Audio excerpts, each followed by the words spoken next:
اگر دنیا کے نقشے پر نظر ڈالیں تو پاکستان تقریباً دنیا کے سینٹر میں واقع ہے، جس کے جنوب میں بحیرہ عرب، مشرق میں بھارت، شمال میں معدنی وسائل سے مالا مال وسطی ایشیائی ریاستیں، شمال مغرب میں افغانستان، چین اور مغرب میں ایران واقع ہے۔ اس لحاظ سے پاکستان کی جیو پولیٹیکل اہمیت اور بھی بڑھ جاتی ہے۔ اس اہمیت کے پیش نظر عالمی طاقتوں کی نگاہیں پاکستان پر لگی ہوئی ہیں۔ عالمی استعمار جہاں پاکستان کو توڑنے کی بات کرتے ہیں تو مین اسٹریم میڈیا کے ذریعے نئے پولیٹیکل میپ جاری کیے جاتے ہیں۔ Well, the anti-American sentiment in Pakistan is widespread, and now adding fuel to the fire is a map that has surfaced that shows a fragmented Pakistan. The map, which was published by a former U.S. Army Lieutenant Colonel named Ralph Peters in the American Military Journal in 2006, shows Pakistan sans Balochistan and its federally administered tribal areas. As you can see there, while a major chunk of Pakistan's west and northwest has been made part of Afghanistan, Balochistan has been depicted as a free state. Pakistan اپنی تاریخ کے اس نازک دور سے گزر رہا ہے جس کو اندرونی اور بیرونی سطح پر آج کے نئے سامراج، خفیہ اداروں، CIA، موساد اور را کی ریشہ دیوانیوں کا سامنا ہے، جن کو پاکستان کا پہلی اسلامی ایٹمی طاقت بننا ہضم نہ ہوا، اور نہ ہی معدنی اور قدرتی وسائل سے مالا مال پاکستان۔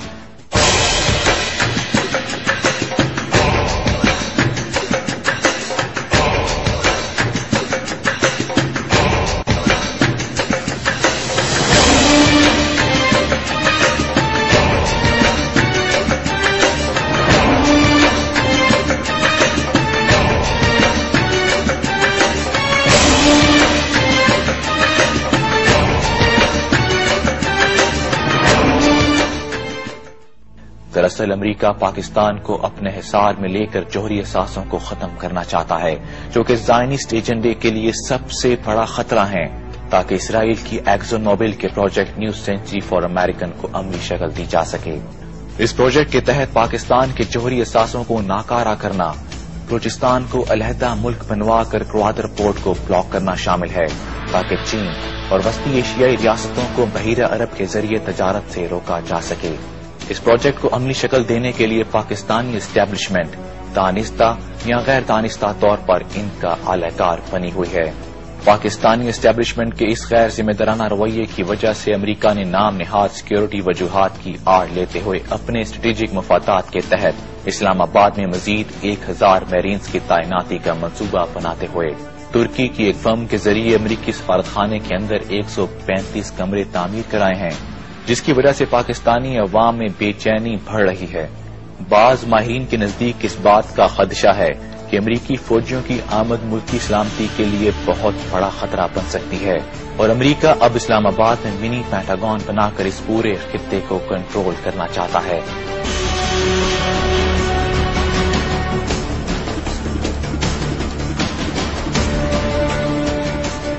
واضح رہے کہ ترکی نیٹو کا ممبر ہے اور اس کوشش میں مصروف ہے کہ اس ملک کو یورپی یونین کی ممبرشپ حاصل ہو جائے۔ So let me be clear. The United States strongly supports Turkey's bid to become a member of the European Union. We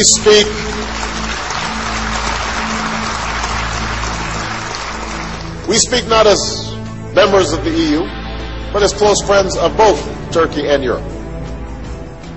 NATO اور یورپی یونین کی مسلم کش پالیسیز کوئی ٹھکی چپی بات نہیں۔ ایک رپورٹ کے مطابق اسلام آباد میں پہلے ہی 750 امریکی میرینز موجود ہیں، جبکہ پاکستان نے امریکہ کو صرف 350 فوجی رکھنے کی اجازت دی تھی۔ امریکی مقاصد کے لیے اسلام آباد کی CDA کیپٹل ڈیولپمنٹ اتھارٹی کی خربوں روپے کی 18 ایکڑ اراضی صرف 1 ارب روپے میں امریکی سفارتخانے کو فروخت کر دی گئی۔ $1 ارب کی مالیت کے اس منصوبے کے تحت سفارتخانے کی مرکزی عمارت کی توسیع پر $405 ملین، جبکہ 330 اہلکاروں کی رہائش کے لیے کمپلیکس کی تعمیر پر $11 ملین اور 250 ہاؤسنگ یونٹس کی تعمیر پر $197 ملین خرچ ہوں گے۔ واضح رہے کہ اگر امریکہ اپنا سفارتخانہ تعمیر کر لیتا ہے تو یہ دنیا کا سب سے بڑا سفارتخانہ ہوگا، اور اس سے بھی تشویشناک بات یہ ہے کہ پاکستانی حکومت پر یہ دباؤ ڈالا جا رہا ہے کہ امریکی میرینز کو لے جانے والی ٹائم کو آرمڈ پرسنل کیریئرز کی بھی اجازت دی جائے، جو کہ ایک طرح کا منی ٹینک ہے۔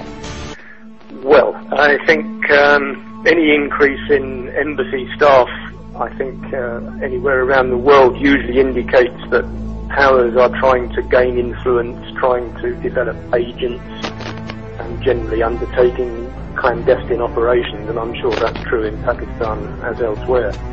But I think to understand the motives behind that, ultimately this is a result of US policy in the region having destabilized the whole area, and Pakistan in particular.